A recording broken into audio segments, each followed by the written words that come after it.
In 4 sections. Write all your answers in the listening question booklet. At the end of the test, you will be given 10 minutes to transfer your answers to an answer sheet. Now turn to Section 1.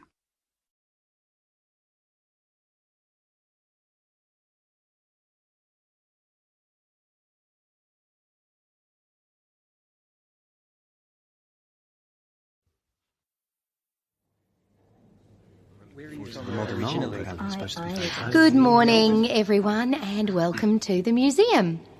There are a few points that you need to remember, so before you go in, I'll just run through them. Then you can all go off and have a good time. So, first of all, you've all paid and you all have a ticket that allows you to go anywhere in the museum and includes one trip to the 3D cinema. So you need to make sure that you put the ticket somewhere that is secure but easy to find. This is partly because you'll need to show it to our staff if you decide to go out at any time. There are 2 restaurants which are outdoors, for example, and anyone who does decide to go outside should go and come back through the grey gates. Please don't use the emergency exits unless there really is an emergency. Now, I'm afraid that if you want to take photographs, you have to purchase a permit at the entrance. We don't allow visitors to take photographs of anything in the museum unless they have a permit. If you'd like a picture of you and your friends at any time, just let us know. We have a number of professional photographers who'll take a photo for you. Another thing is that you must keep everything that belongs to you with you all the time. A lot of people will come to the museum during the day. You'll probably be here for most of the day yourselves, so don't lose your wallet. And make sure you don't leave your mobile phone anywhere.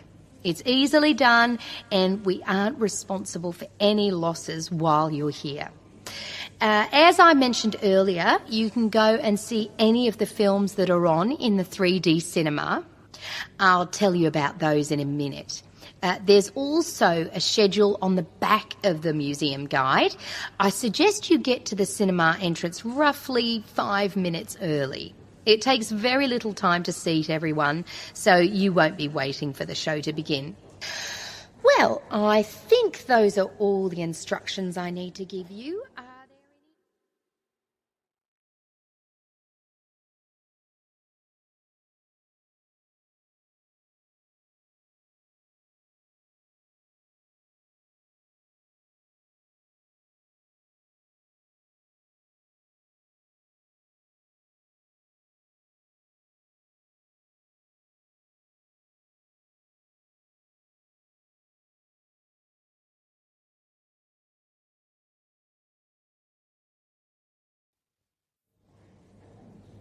Okay, the films which are on today are being shown at different times. They're also about some amazing subjects. Let me tell you a little bit about them. The first one is called The Secrets of the Nile and starts in half an hour at 10 o'clock. It's a beautiful film and it tells the story of the journey that was made down the River Nile for the very first time, starting in the mountains of Ethiopia and passing through the Sudan and Egypt before reaching the Mediterranean Sea. You'll accompany the travellers as they explore some of Africa's truly amazing landscapes. The second film moves off land and into the sea. It's called Wild Ocean, and this one begins at 11:45. So you have some time to look round the museum first if you choose this title. In this film, you'll join the huge number of fish and other animals that live far down near the bottom of the sea. You'll see them search for food, migrate, and fight for survival. Dinosaurs Alive is the third film showing today. It starts at 1:45 p.m. and runs for just 30 minutes. This is a film for people who like special effects because there are plenty of them. Scientists now have a lot of evidence to show that some animals from the dinosaur family are still living on Earth. So in this film, you'll live with a new species of dinosaur that has been recreated using computers. Our final film today is simply titled Arabia. It starts at 2:30 and is a little longer than the others, but it's a really wonderful experience. You'll ride through the desert on a camel. You'll also dive among the treasures of the Red Sea, where you'll explore the ruins of an amazing lost city. Sounds great. Yeah. Well, these are all magical experiences, so I'll let you decide what you want to see. If anyone has any questions at all... That is the end of Section 1. You now have half a minute to check your answers.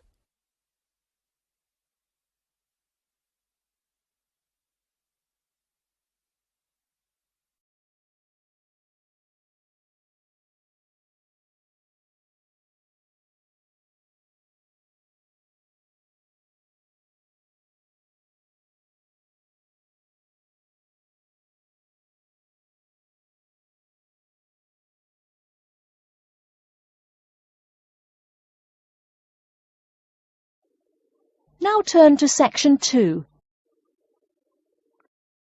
Section 2. You'll hear a talk by a security worker from Sydney Airport who is introducing the day-to-day operations of the Australian Quarantine Service. First, you have some time to look at questions 11 to 17.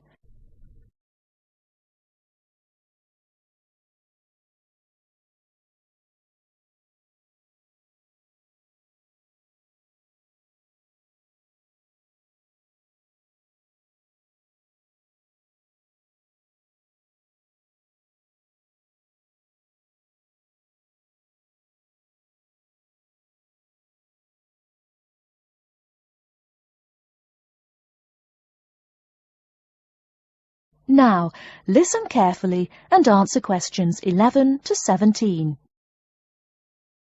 Hi everyone and welcome to Sydney Airport. Today I'll be giving you the inside information on the day-to-day operations of the Australian Quarantine Service here.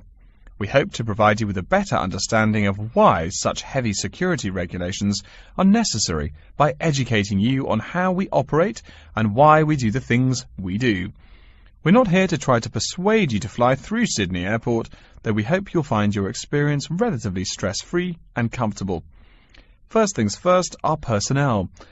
Can anyone guess how many people work at Sydney Airport? We have 200 alone working in Terminal 2, so can you guess how many in the whole airport? I heard someone say 360. That's getting closer. What? Did someone say 2,000? That's way too high. Sydney Airport actually employs 440 people. A lot, right? And about half of those employees work in security-related matters. Moving on to our not-so-human employees, let's come and see our favourite pooch, Milton. Milton is our best drug-sniffing dog on the force. He's friendly to most people. You can even come pet him at the end of our tour. Burnouts, beware though. He'll find everything. Notice that even though there are so many of us around him, Milton stays quite calm. This is the precise reason he was chosen for the job. Dogs that are chosen are not predisposed to sniff out different narcotics. That's something we teach them already. So here's a part of the airport most people never notice, the cargo transport terminal. This is where packages are shipped to and from. Normally, we ship around 4,400 packages per month.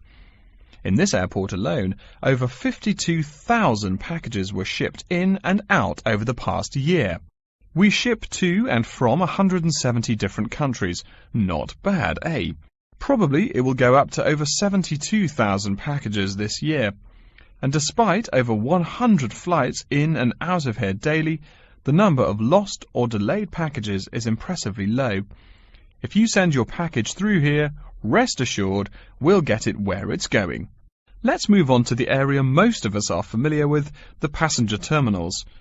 In order to be allowed into this area, you must pass through security with your ticket and, if you're travelling internationally, your passport. If you're travelling domestically, you just need a legal form of ID.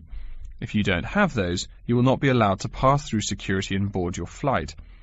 During the security scan, your carry-on items will be checked for dangerous items such as weapons, sharp objects, and liquids that exceed our specified limit. If you attempt to pass any of the prohibited items on this list posted at the entrance, you are still allowed to board the plane, but you'll be given a warning and your item will be confiscated. Don't worry, we will not arrest you for having too much shampoo in your bag or anything like that. We also search your carry-ons and parcels for any perishable items. We prohibit the transportation of local vegetation and prohibit parcels containing any insects in them. You may or may not have learnt about this in biology class, but when some plants are introduced to a new environment, they spread wildly and wipe out the current species around it. It is important to control the introduction of new plants into an ecosystem, so we must prohibit the transport of any fertile seeds. So what happens to parcels containing possibly suspicious items? It's of course something we do not take lightly here. If an object passes through the scanner that appears suspicious in any way, it is separated out for manual search by a member of our trained security personnel. If an illegal plant or simple sharp object like a pocket knife is found, it is simply disposed of in our biohazard waste containers, and the package itself is returned to the sender, or passenger if it is for a passenger flight. More serious weapons are reported to higher authorities for investigation. Before you hear the rest of the talk, you have some time to look at questions 18 to 20.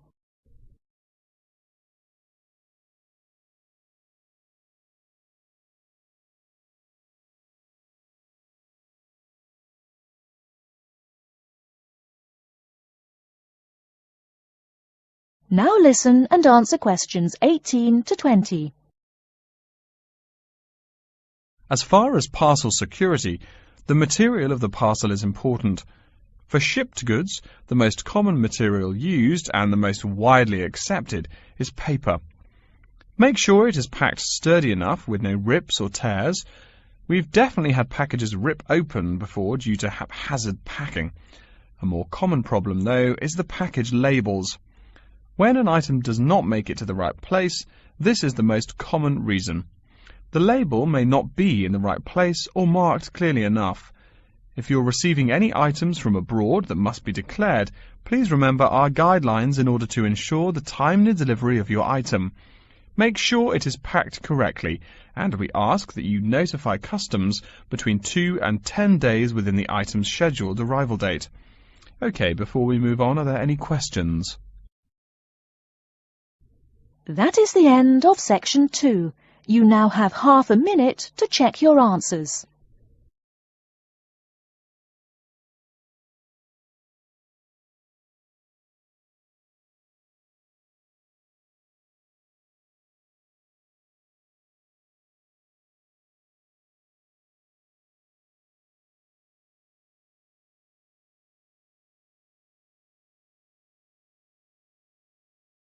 Now turn to section 3.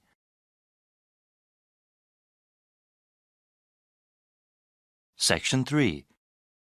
You will hear a conversation in a continuing education institute's office. First, you have some time to look at questions 21 to 25.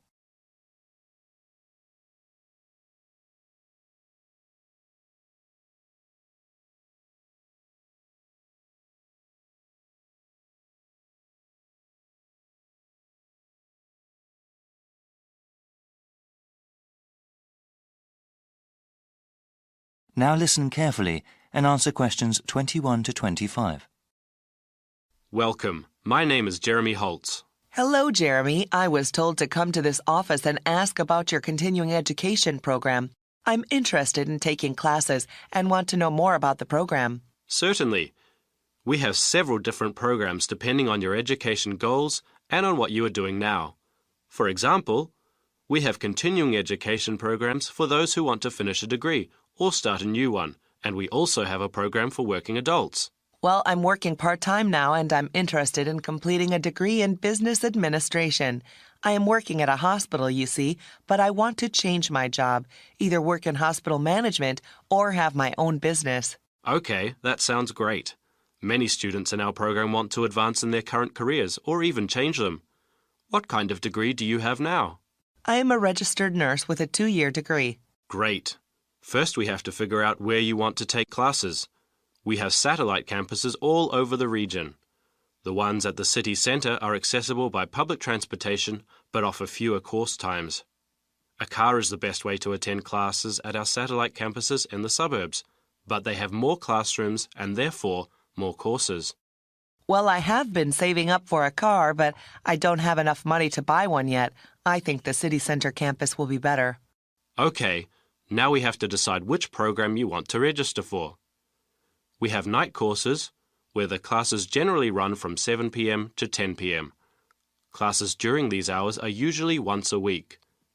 There are also courses during the day that might work for you, depending on your work schedule. Well, like I said, I'm working part-time and unfortunately I work during the evenings. You see, I'm living at my parents' house right now. My father is quite ill, actually, and since my mother works normal hours, I take care of him during the day and my mom takes care of him in the evening when I work. The city center campus doesn't offer classes during the weekends? No, the suburban one does, but unfortunately, there are no classes during that time at the city centre campus. You know, maybe the online courses will be better for you. Do you have access to the internet? Yes, I have a computer at home. That might be the best way for you then. It's still a new program.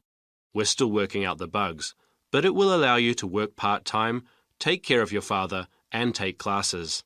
The completion of your degree will probably take longer, however. Before you hear the rest of the conversation, you have some time to look at questions 26 to 30.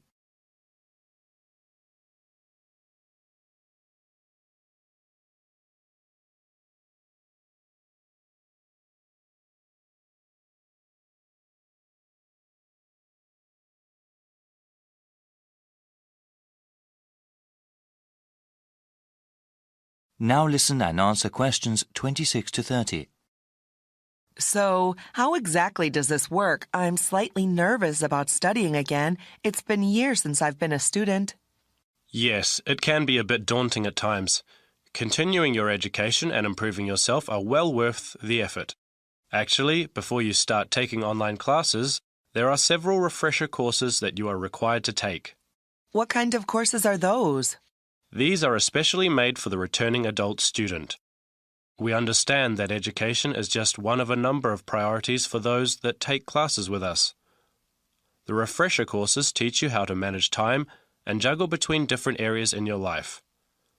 Techniques like writing down your daily schedule and ways to avoid procrastinating are talked about. Also, there is one course that reviews basic study skills, like the most efficient way to read the course text, as well as basic academic writing. I think that would be really helpful for me. I enjoyed studying when I was going to school, but I definitely need some tips on how to manage my classes along with the rest of my life. Many students I've seen are in a similar position.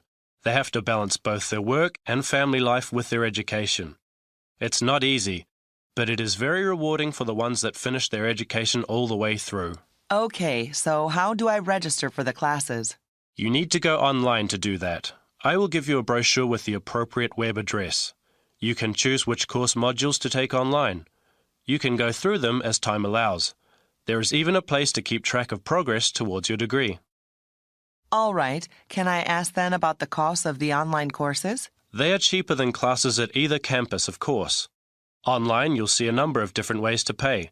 You can pay up front for each course module you take, or pay over a number of months. The latter method of payment will probably be better for me. Are the textbooks and other course materials expensive? No, not at all, actually. With all online courses, the relevant materials are included free of charge. They are available to download after you register. That sounds great. Thank you so much. No problem. My contact information is also in the brochure. That is the end of section 3. You now have half a minute to check your answers.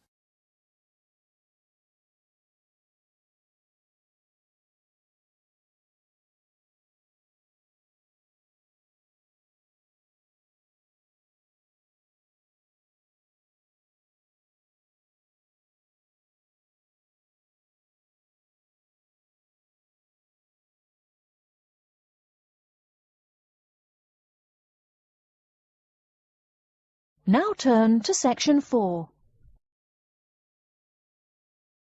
Section 4. You will hear a lecture about how to choose flooring materials. First, you have some time to look at questions 31 to 40.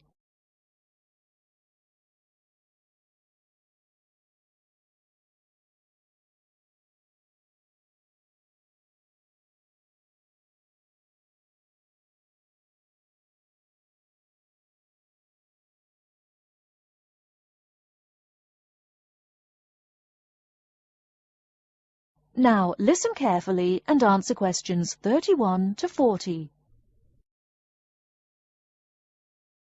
We've been talking about choosing building materials in the last week. Now, a great many factors influence the choice of building materials. You can't make a house of cards, right? And people who live in glass houses and all that. Anyhow, today I'd like to say a few words about flooring. Some artificial materials can be used, like plastic for instance, which offer mixed blessings when used as a flooring surface. On the one hand, plastic is cheaper than nearly any other alternative, short of bare ground. Plastic also does not warp like wood. On the other hand, the best that can be said about plastic is that it looks like wood or stone. However, it cannot replace the real materials. As I have mentioned, I'm fixing up a new house. The decorator my wife hired told me plastic does a great job of looking exactly like plastic. Besides, it scratches easily, fades or discolors, and starts cracking within a year or two. So, if you're fitting out a sleazy hotel or plan to live in a trailer park, go with the plastic. Really though, for all intents and purposes, this leaves us with wood or stone as choices for flooring. Stone and wood are alike in at least one respect. Both go through processing before they can be put to use. Since few of us cut our own lumber or quarry our own stone, this is not perhaps a pressing concern. Still, do-it-yourselfers would do well to remember to buy only properly seasoned wood. Unseasoned wood warps, and a warped floor quickly becomes firewood, and its owner quickly becomes poorer.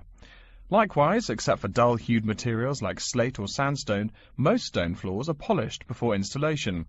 The choice goes well beyond just wood or stone. Each type requires many further considerations. A few special remarks are called for when considering wood. For example, as always, aesthetics, personal taste and layout all play roles, as well as the type of house or room. Oh, and certainly don't forget the cost. When it comes to cost, a rule of thumb is that the softer and less exotic the wood, the lower the cost. In the US, for instance, pine is both ubiquitous and cheap. Mahogany is imported and exorbitantly expensive. If you're on any kind of budget when remodeling, it's really helpful to remember to go for the softer woods. Aside from cost, there are still lots of different factors that are important in choosing the best flooring for the job. Continuing with the example of wood, one must consider the effects of each type of wood on the mood of the room. When selecting the best wood to use, particular attention needs to be paid to its grain patterns, texture and colour. In rooms where relaxation or deep thought is the aim, say bedrooms or the study, dark, strong-grained woods are the rule. Here, the grain ought to match the furniture for a feeling of homogeneity.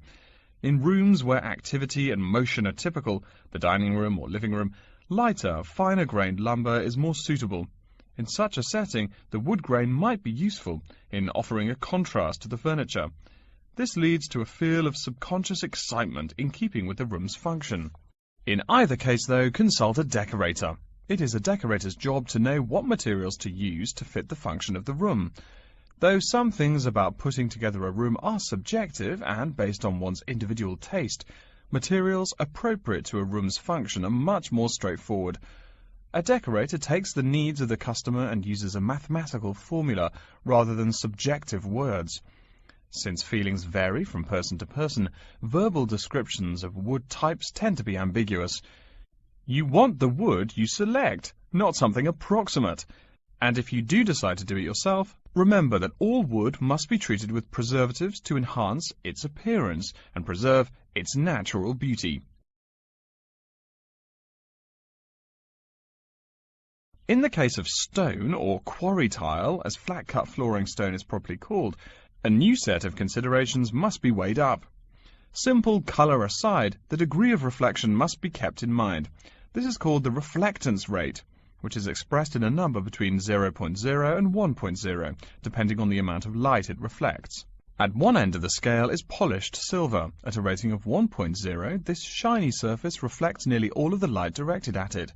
Numbers closer to 0 describe materials that absorb more light. Moving down the scale a bit, we see that plastic that has been painted white has a rate of 0.8, which makes sense.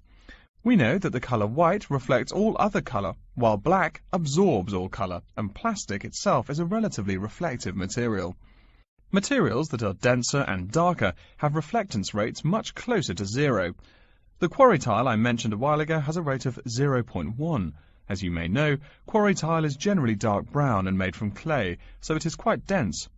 Of course, there is considerable variation among types of quarry tile because of the hue or treatment of the clay during its creation. Does anyone have any guesses as to what material may have a rate of almost 0.0? We can guess most of these materials are black in colour, but plastic, wood and even stone reflect some light. One material with a rate of almost 0.0 is black velvet. The texture produces almost no shine at all. Carrara marble, despite its white hue, is actually lower in reflectivity than black onyx. In any case, the fact that tiles vary somewhat should not be forgotten. A highly reflective floor would not be suitable in a library. It would be indispensable in a ballroom, should your home be large enough to feature one. Again, a rule of thumb is that light means lively. Since form and material follow function, one should only use the more reflective materials in rooms where the cultivation and expression of energy is important. Bear in mind, too, that most types of stone cost more than all but the rarest of wood.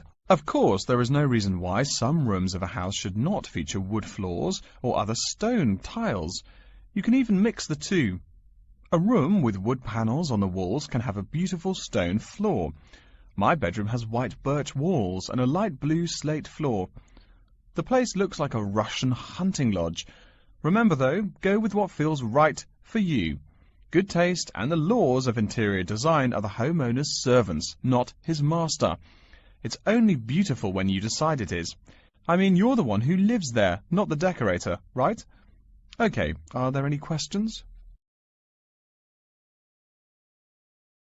That is the end of section 4. You now have half a minute to check your answers.